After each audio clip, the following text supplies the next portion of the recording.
Bismillahirrahmanirrahim. Kali ini saya akan mengangkat kisah Luis Pierre de Makassar, Dain Ruru, dan Luis Taupin de Makassar, Dain Tulolo.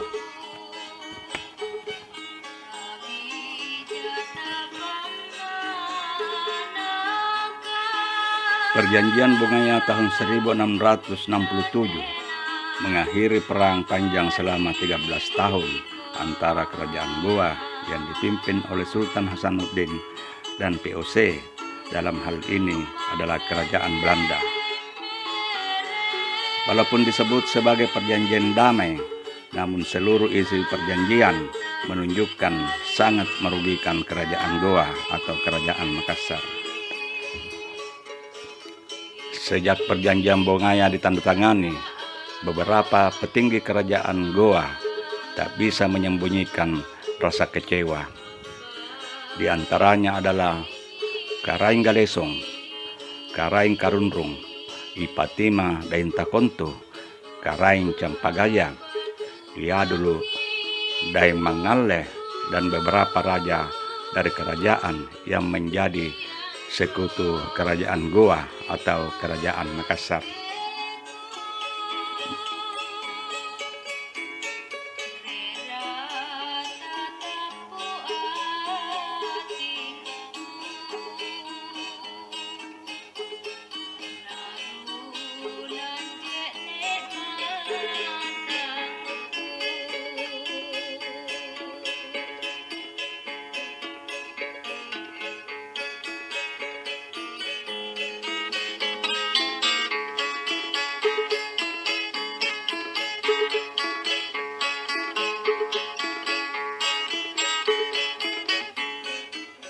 Mereka tidak mau menyerah, apalagi tunduk di bawah kekuasaan penjajah.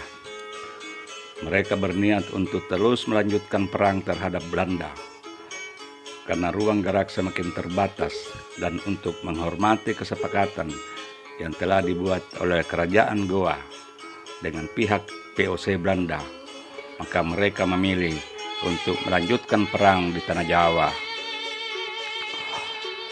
Bersama Raja Banten, Sultan Ageng Tirtayasa, Raja Mataram, dan Raden Trunojoyo dari Madura.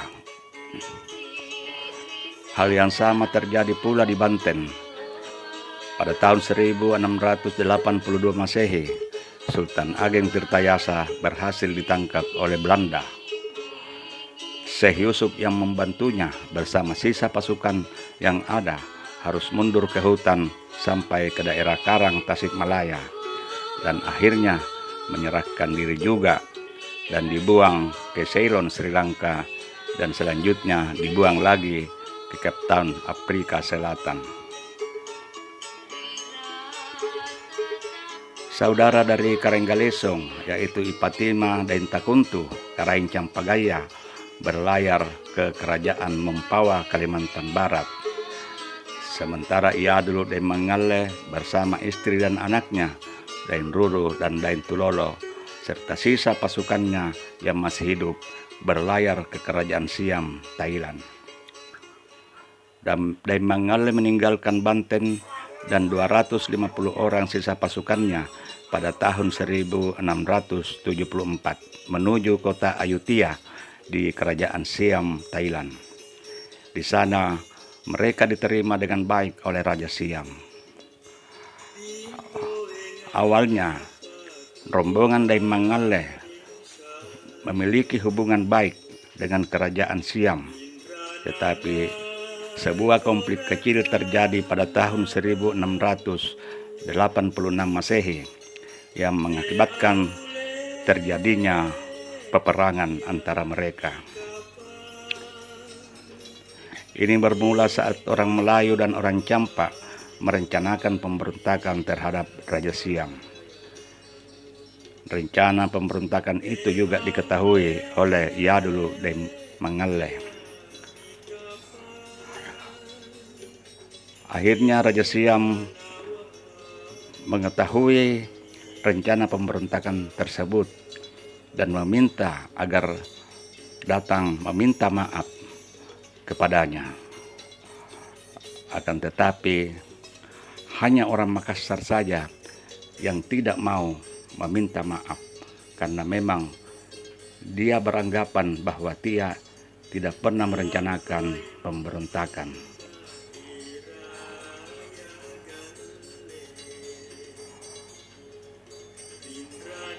Akhirnya tidak dapat dielakkan terjadinya kontak senjata.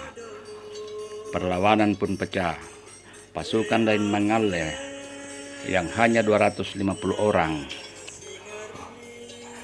dan hanya bersenjatakan tombak dan badik melawan seribuan serdadu Eropa.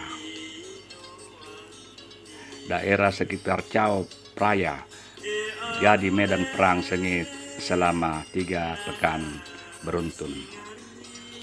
Ratusan rumah terbakar, penduduk sipil turut menjadi korban. Orang-orang Makassar menghadapinya dengan semangat sirih, keyakinan untuk membela kehormatan sampai titik darah penghabisan. Mereka menyerang orang-orang Eropa dengan mengerikan, mengejar pasukan Prancis dan Portugis yang saat itu juga hendak membantai perempuan dan anak-anak. Orang-orang Makassar menyerang, mengejar pasukan lawan dengan tombak dan badiknya, bagaikan orang yang kesetanan tanpa takut mati. Tanah di tepi sungai serta air sungai memerah, sejengkal demi sejengkal tanah yang dilewati menjadi ladang pembantaian. Wanita, anak-anak semua dibunuh tanpa kecuali. Orang Makassar bertarung dengan keberanian yang tiada tara. 6 orang Makassar menyerang pagoda dan membunuh beberapa prajurit serta biarawan di sana. Sebanyak 366 orang prajurit Perancis ditewaskan oleh 6 orang Makassar.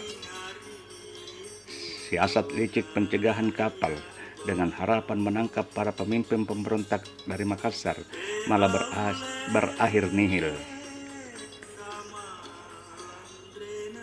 Claude de Corbin, pemimpin garnison Prancis sendiri, nyaris kehilangan nyawa. Upaya Raja Narai untuk mengajak orang Makassar berunding pun menemui jalan buntu. Kehormatan mencegah Dain Mangalle untuk bertindak sebagai pengadu dan mata-mata terhadap teman-teman seagamanya. Tulis Dorlens halaman 117.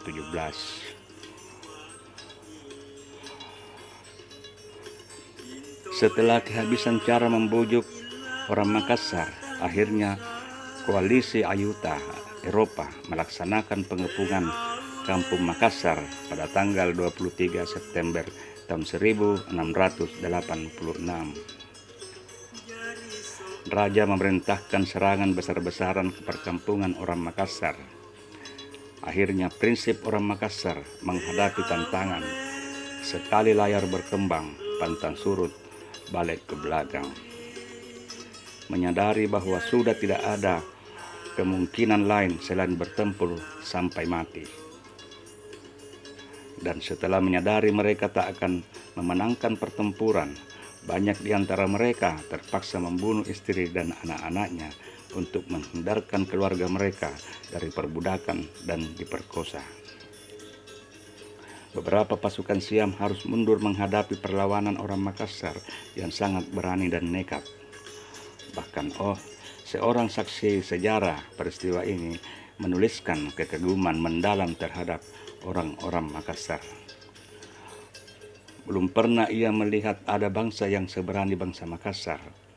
Ia melihat orang-orang Makassar itu sudah terkapar bersimpah darah dan diinjak-injak oleh tentara Siam dan tentara Perancis.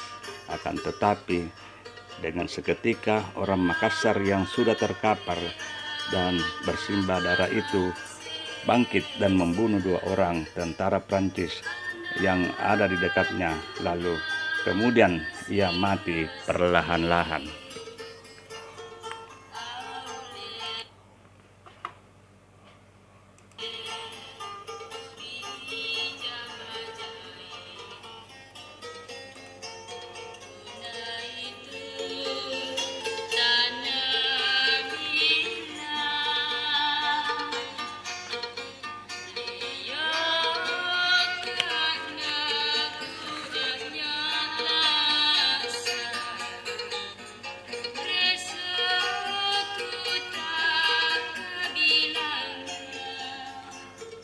Akhirnya pada serangan total inilah Kampung Makassar jatuh. Ya dulu Demangale sendiri terluka dengan 5 tusukan tombak, dan setelah tangannya tertembak, ia langsung menerjang Menteri Siam dan membunuh seorang Inggris. Ia pun akhirnya tewas. Demikianlah akhir dari pertempuran itu. 22 orang Makassar akhirnya menyerah, dan 33 orang prajurit Makassar dikumpulkan.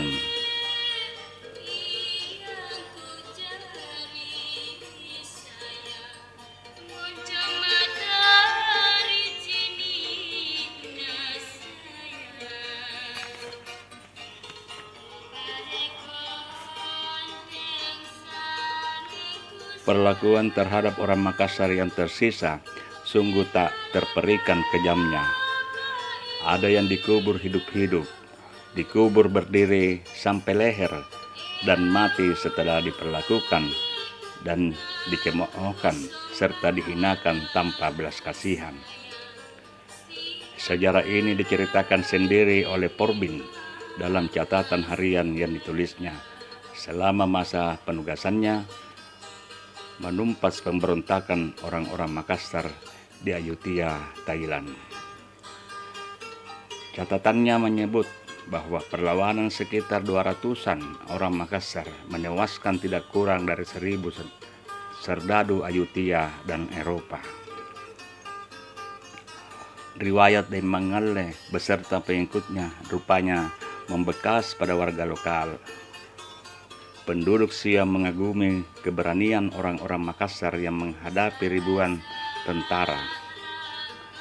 Dengan hanya 250 orang, orang Makassar telah menewaskan tentara sebanyak 1.000 orang, orang Siam dan 17 orang warga asing. Orang-orang Siam mencatat peristiwa itu sebagai peristiwa heroik yang pernah mereka saksikan. Ya dulu Demangale dikenang sebagai orang yang hebat, yang bertarung untuk membela kehormatannya. Warga Siam lalu mengabadikan Makassar sebagai nama salah satu distrik di Bangkok. Kini disebut sebagai Makassan, menyesuaikan dengan lidah orang Thailand. Kawasan yang dahulu bernama Krung Thep.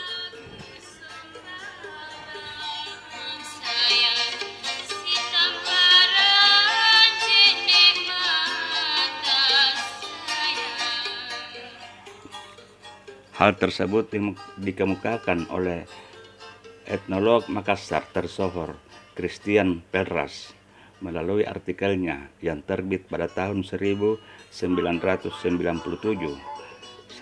Sejarawan Bernard Dorlens kemudian mengulang temuan mendiang Pelras dalam buku Orang Makassar dan Orang Perancis dari abad ke-16 sampai dengan abad ke-20 yang diterjemahkan oleh KPG tahun 2006. Dua orang putra Demangale, yakni Den Tulolo 16 tahun dan Dain Ruru 15 tahun, menyaksikan kedua orang tuanya berperang dan gugur secara ksatria tanpa mengeluarkan air mata.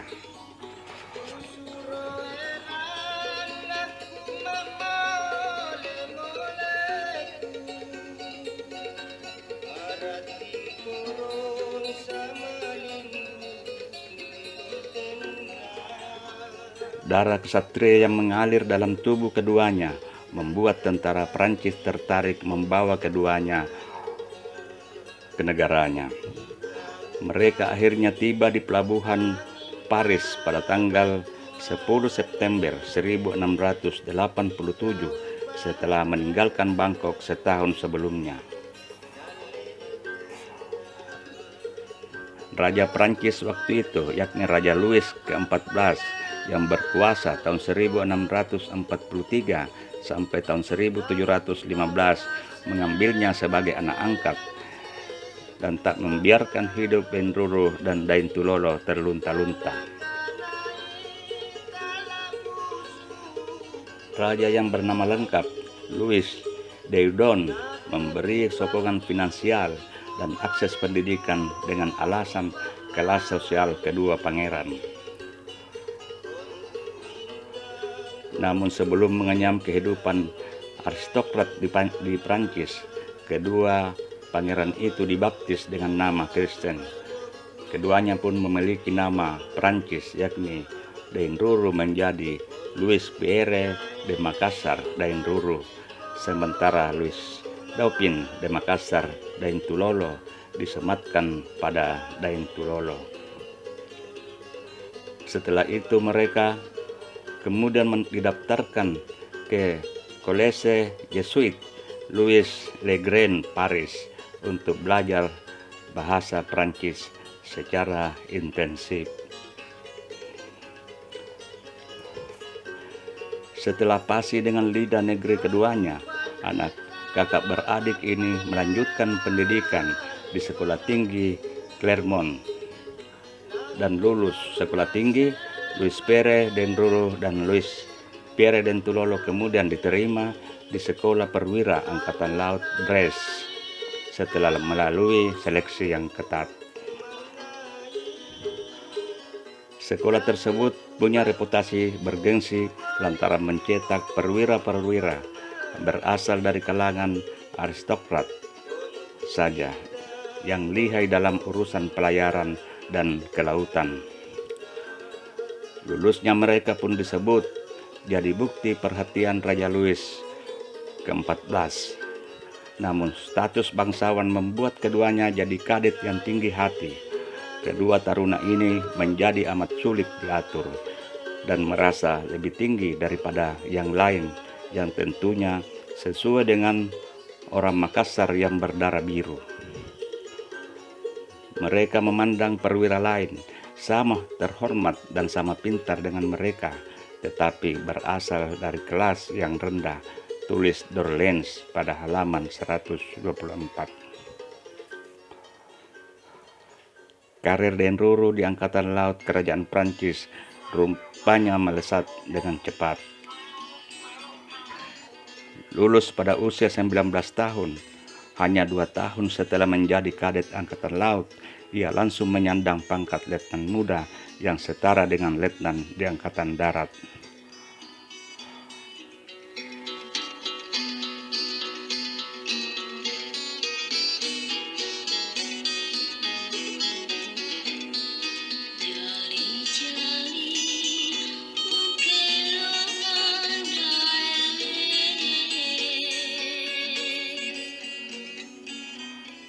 Dan setelah menginjak usia 20 tahun, ia menjadi letnan Angkatan Laut yang setara dengan kapten Angkatan Darat. Sudah jadi rahasia umum bahwa lesatan kilat karier kemiliteran waktu itu ditunjang oleh 2 hal, yakni kecerdasan serta sokongan keuangan.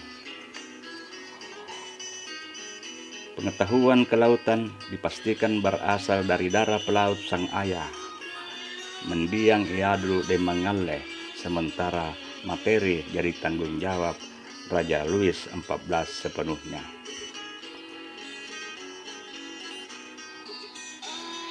Pada tanggal 3 Januari 1707, pangeran muda dengan nama Louis Pierre de Makassar ini bertugas di kapal Jason.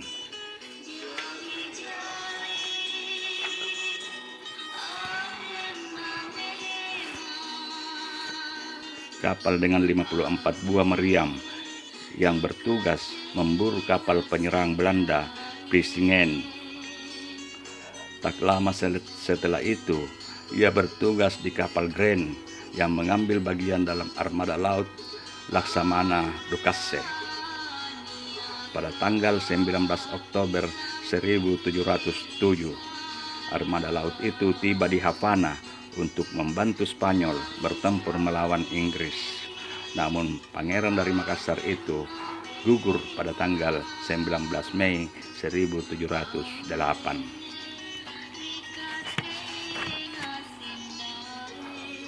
Adapun karier sang kakak Daintulolo di Angkatan Laut Perancis bisa dibilang biasa-biasa saja.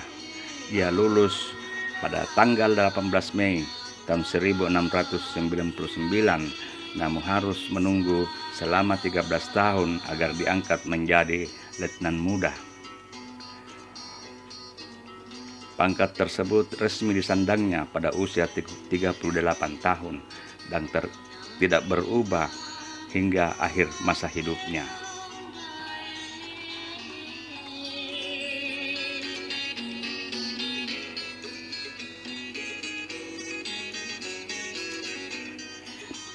Saat mendengar kabar si adik bungsu mangkat, Louis Dauphin meminta izin kepada Raja Louis XIV untuk pulang ke kampung, ke Makassar, dengan tujuan untuk mengambil alih tahta milik leluhurnya.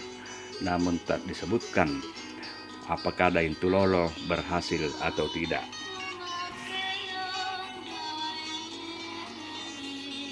Lebih jauh, Dain Tulolo disebut sebagai pemeluk Katolik yang taat.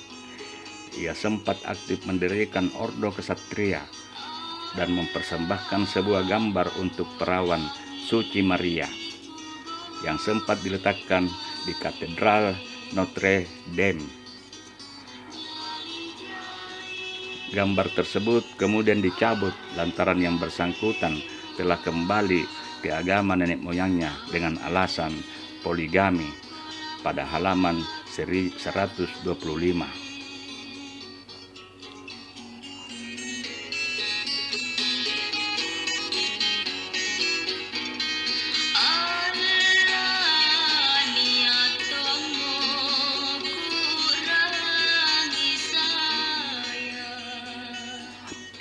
Dain Tulolo meninggal di Brest pada tanggal 30 November tahun 1736 pada usia 62 tahun. Pemakamannya dihadiri oleh sejumlah perwira tinggi Angkatan Laut Prancis. Dia disemayamkan dalam gereja Saint Louis di Brest, tetapi jenazahnya hancur semasa Perang Dunia II berkecamuk akibat pemboman.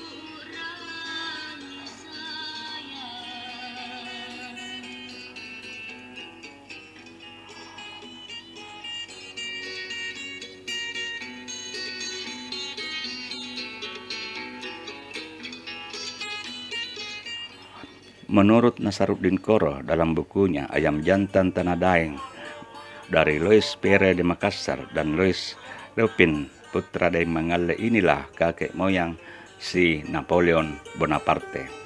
Dan itulah sebabnya Napoleon itu kecil dan tidak tinggi. Juga kedua cucu Sultan Hasanuddin itulah yang mengenalkan Prancis dengan binatang kesayangan ayam jago sama persis dengan ayam jagonya Sultan Hasanuddin. Napoleon Bonaparte itu orang Makassar. Demikian ditulis di sebuah buku Eropa dengan nama pengarangnya Bernard d'Orléans, salah seorang penulis top Eropa pada abad ke-17. Kakeknya orang Makassar, makanya lambang ayam negara Prancis itu lambang ayam dari Asia, yaitu dari gua.